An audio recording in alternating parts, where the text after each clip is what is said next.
After turning on your spectrophotometer and setting the wavelength to 620 nanometers, begin by first preparing your Amylase and your blank tubes. First label your test tubes with a marker, Amylase and B for blank.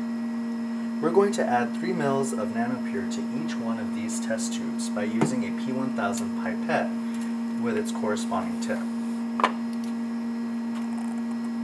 Make sure that your P1000 pipette man is set to dispense 1 milliliter, that's 100 on the dial.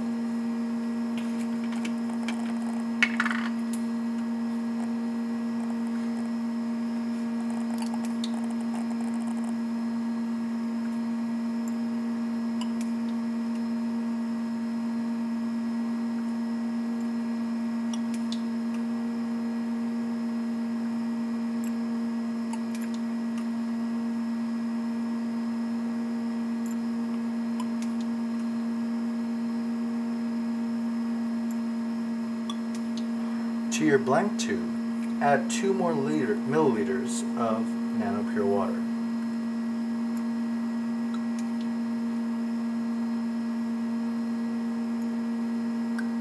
Dispose of your tip.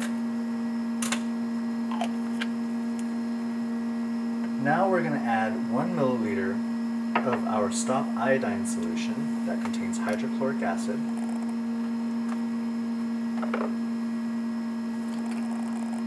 Into our Amylase tube.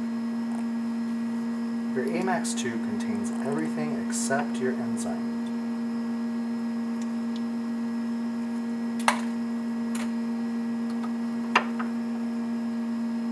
To your Amylase tube, add 1 milliliter of starch solution.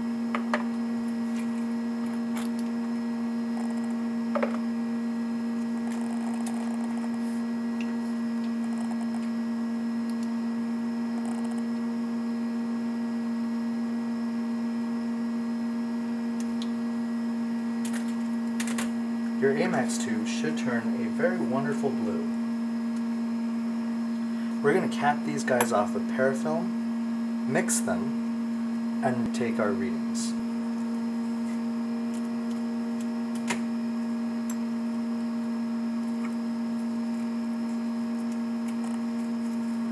Mix by gently inverting back and forth. Do the same with your blank. Now we're going to read these using our spectrophotometer. Begin by putting the blank inside the chamber and pressing the 0 absorption button. The blank will set and you'll see that the absorption value is 0. Remove the blank from the chamber and place your Amylase tube inside the chamber. Close it and record the absorption value. It should be between 1 and 1.2. I have 1.138.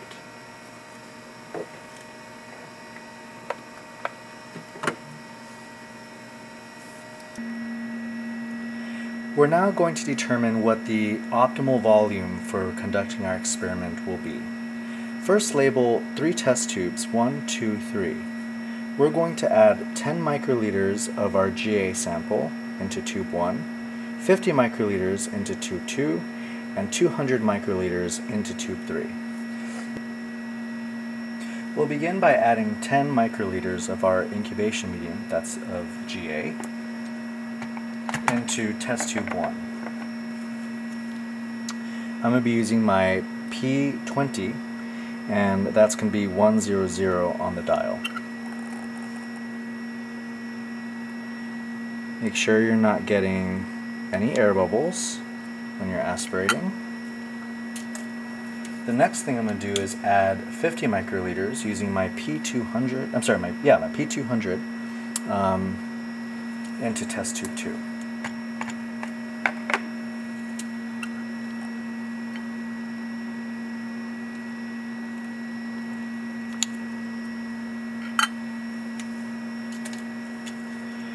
Now to the third test tube, I'm going to add 200 microliters.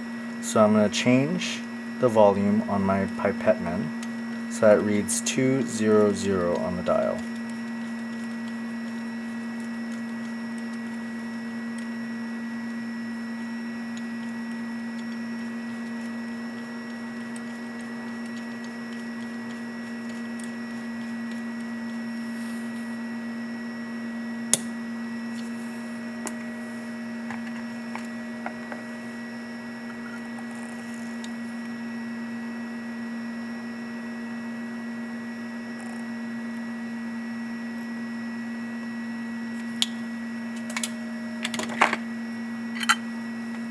Now we're going to bring each one of these 3 test tubes up to a volume of 1 ml. So using my P1000 pipetteman, for test tube 1, I'm going to add 990 microliters of nanopure water.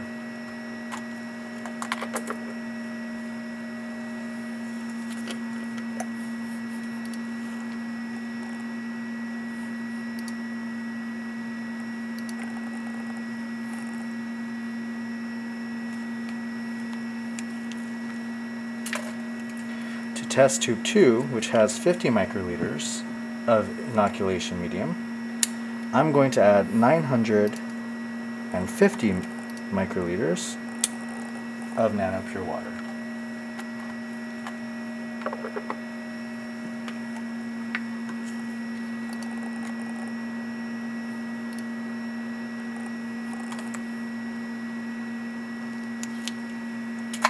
To test tube 3, since I added 200 microliters of inoculation medium, I'm going to add 800 microliters of water.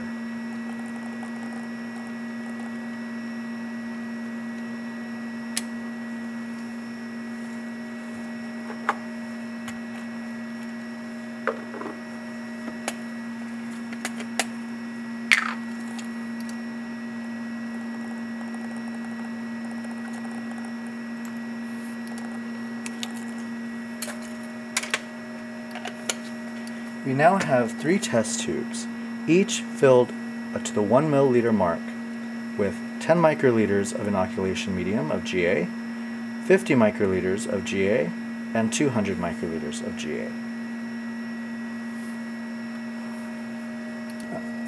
With your timer at the ready, start the reaction and the clock by adding 1 milliliter of start substrate solution to each tube.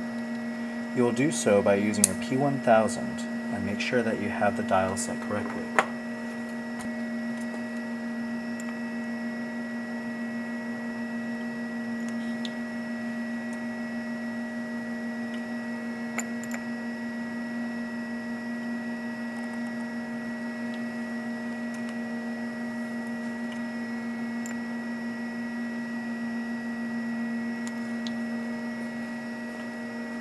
Start your timer.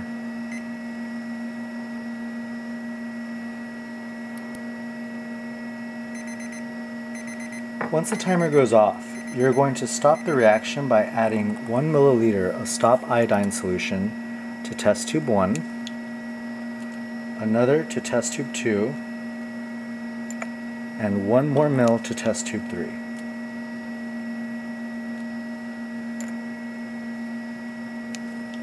The last step requires that you fill each test tube with 2 milliliters of water.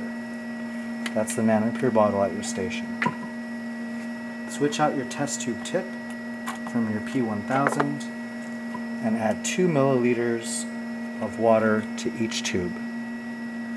The final volume will be 5 milliliters in each tube. Once you have finished doing that, you're going to parafilm each of the test tubes, lightly invert to mix, and then spec your samples.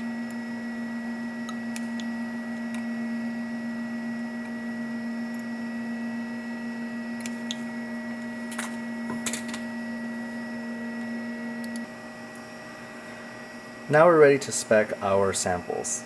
Begin by using your blank and then putting it into the chamber and zeroing it. We're going to record our Amax readings and then follow with our test tube readings.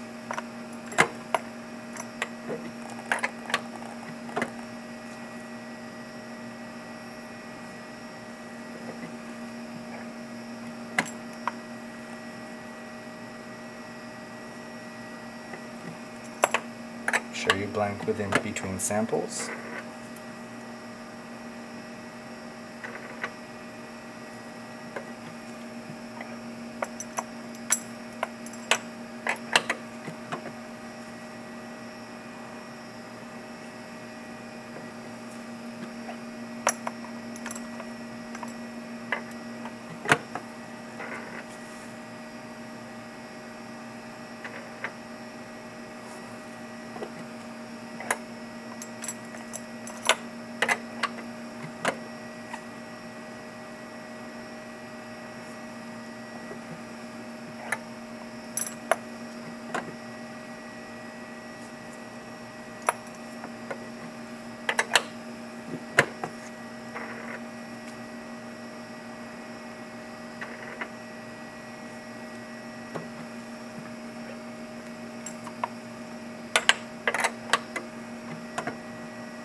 Now that we have spec'd all three of our samples, we need to identify the volume of incubation medium that results in the absorption sample of our reading that is about half of the absorbance of our Amax.